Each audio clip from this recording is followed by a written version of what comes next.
Stories are things we shouldn't have to deal with. My name is Osadumebi, and every week I will tell you a short story written by a Nigerian writer or author. That's the long and short of it. So without much ado, this week's story is by Fatima Mohammed, and it's titled Soggy Akara. Your Saturday mornings are for eating hot, crispy, golden brown balls of akara that make you shimmy your shoulders in satisfaction.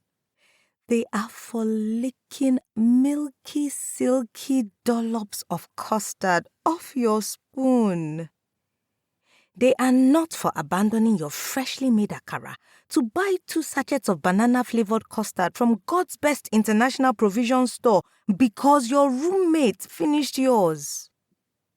You made sure to wrap your torso in a black scarf because they say girls shouldn't leave the house without a bra, lest the outline of your nipples cause a man to fall into temptation.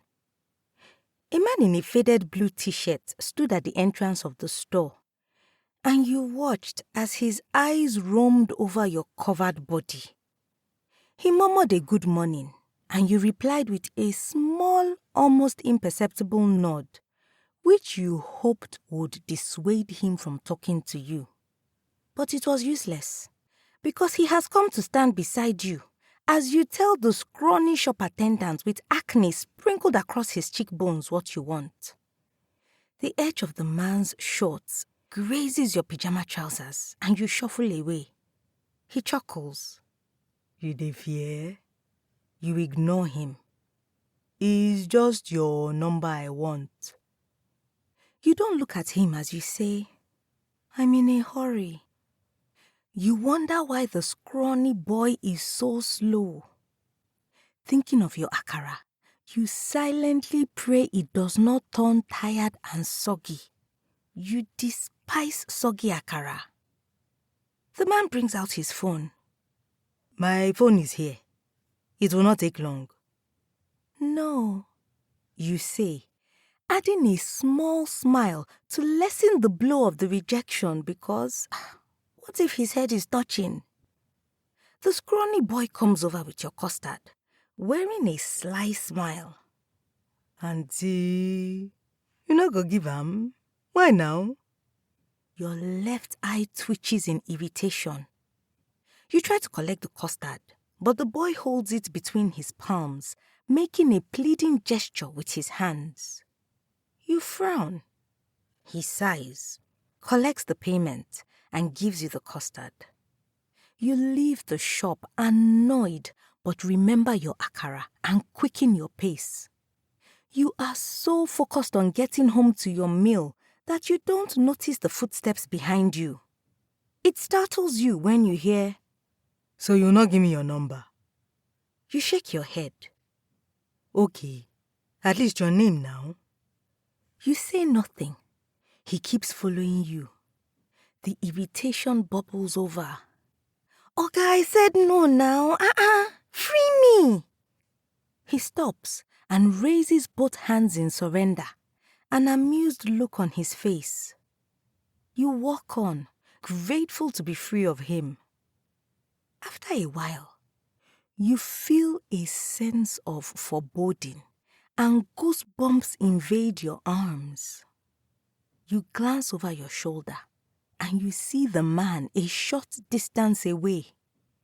Your heart plummets into your stomach and dread slithers through your veins, leaving behind a cold trail.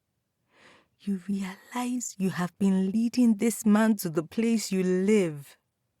So you take a wrong turn, then another, taking enormous steps and hoping to lose him.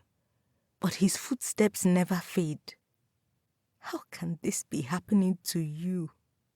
All the horror stories you have heard about women being street-stalked assail your thoughts.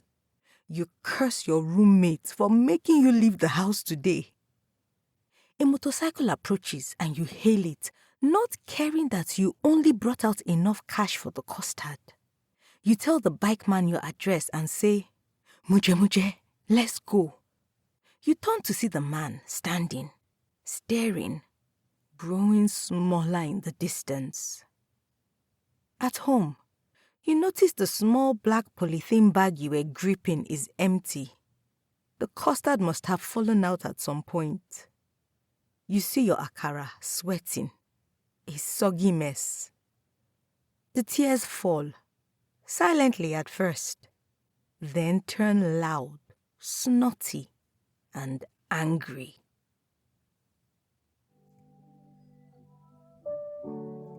Fatima Mohammed is a Nigerian writer.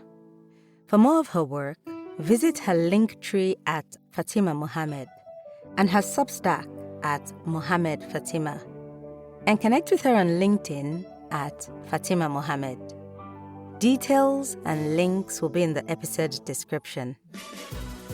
If you've got a story you would like to be featured on this podcast, or a published book you want to make into an audiobook, I would love to hear from you. Send an email to info@osadumebi.com or send me a message at Osadumebi on either Facebook, Instagram, LinkedIn, or X. I look forward to collaborating with you. And if you've enjoyed this week's episode, please subscribe, leave a review, and share this episode with that one person you know will enjoy listening. Tell them that stories are a good escape for a few minutes each week.